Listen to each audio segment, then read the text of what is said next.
2015 was a huge year in video games.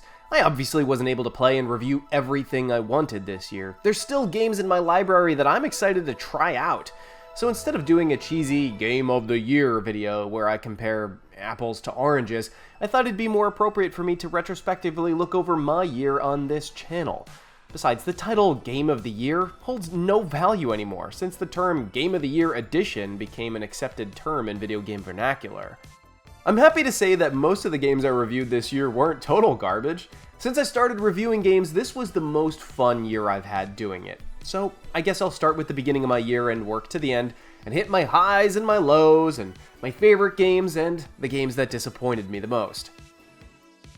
I feel like I started the year off strongly with the Witcher Retrospective series, playing through both games, capturing footage, writing the scripts, editing, and then eventually piecing it all together was a pile of work for everyone involved. It didn't happen overnight, but I'm very happy with the way it turned out. Part 3 is definitely on the way, but before that can happen, I need to wait for all the expansion packs to release. Then I moved on to the gigantic episode of 25 games for my son. I'm still in absolute awe over the amount of work that went into that collaboration. Josh Kaplan, Hyperduck Soundworks, John Robert Matz, Kristen Nagus, Jacob Purnell, Patty Rudisil, Tenchucks, Justin Marshall Elias, and Phil Summers all collectively helped me make that the biggest and most meaningful episode to date. Chrono Trigger, my favorite game of all time, celebrated its 20th anniversary this year. That soundtrack that we made for that episode, by the way, is outstanding. We licensed the tracks through Louder, and honestly, I still listen to it pretty regularly. I could tell when playing Cities in Motion that Colossal Order was bound for something big.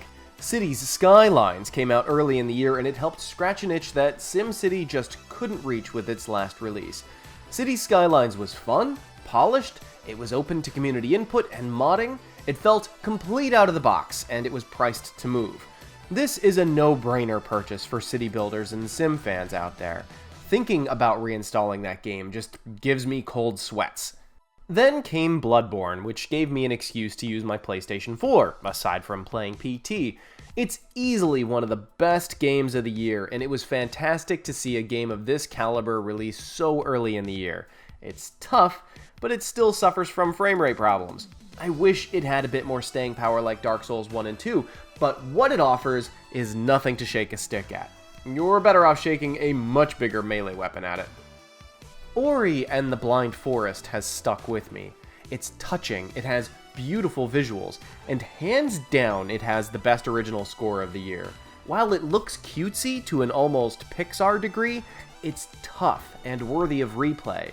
I think this is a must-have for 2D Metroidvania fans, and sadly, I think it's one of the best games this year that a lot of people didn't play. GTA 5 on PC gave me a great excuse to replay the game, this time with more friends online. It's a very cool experience, but ultimately I stopped playing online because of hackers and a strange recurring issue that happened after a few patches, where my game would randomly slow to about 5 frames a second and never recover. I still think it's an amazing game with a ton of replay value, but more than anything, I miss having such a huge world to play with my friends. Invisible Inc. ranks high on my personal favorites for this year. Stealth mixed with turn-based strategy pulled off in a roguelike formula. If anyone other than Clay Entertainment tried to mesh those things together, it would have been a horrible mess, but Clay manages to do it with panache.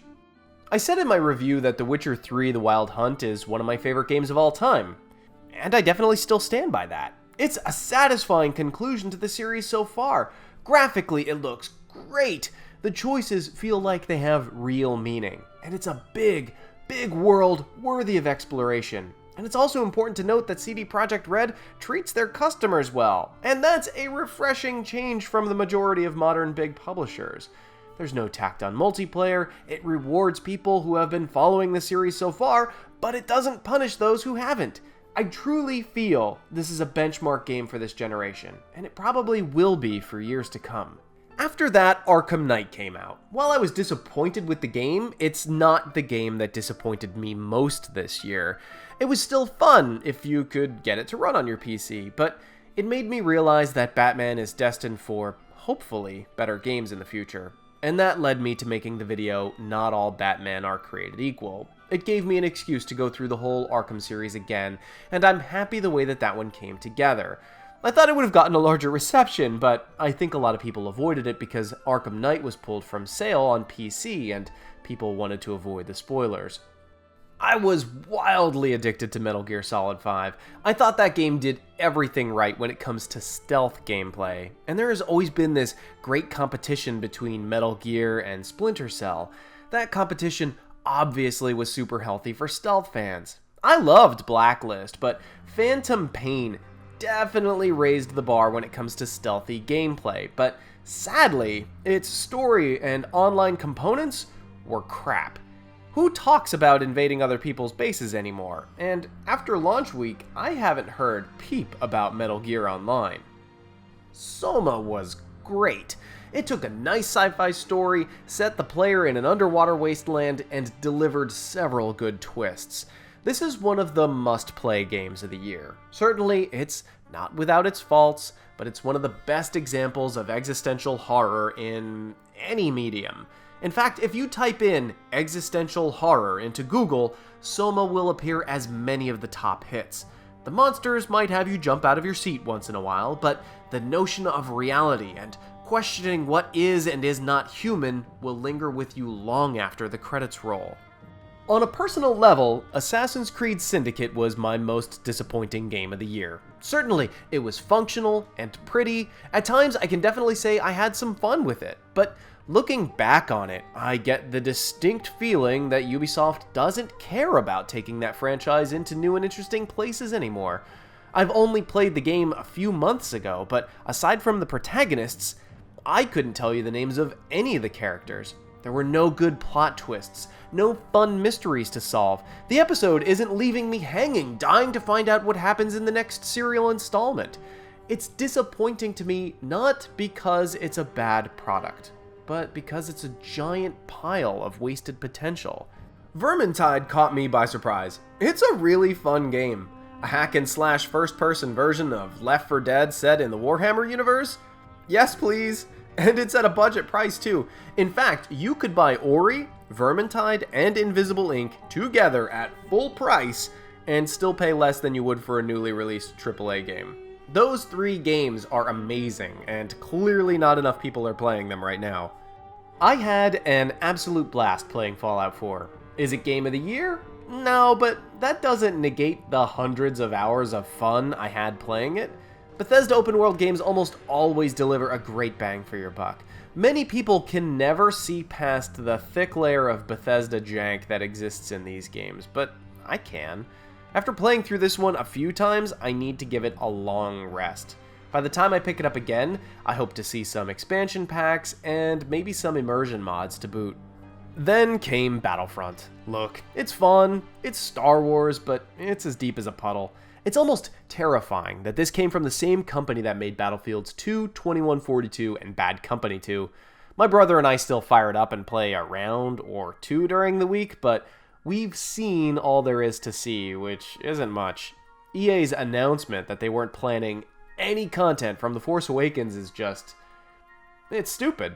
It makes you wonder what's going to come from the super expensive Season Pass. It's one of the most successful film launches of all time, and they aren't going to release any skins or weapons or a map or 2?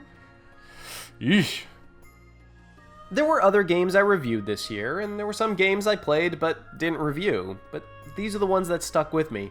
Not every big release that came out was an amazing, mind-blowing experience, but all in all, 2015 was a well above average year for gaming, and I'm proud of what I could accomplish. I have big plans for 2016, and I'm glad you're all tagging along with me for the ride. The best thing I can say about 2015 is that this year was a lot of fun in games and in this channel. Happy New Year, everyone, and here's to a wonderful 2016.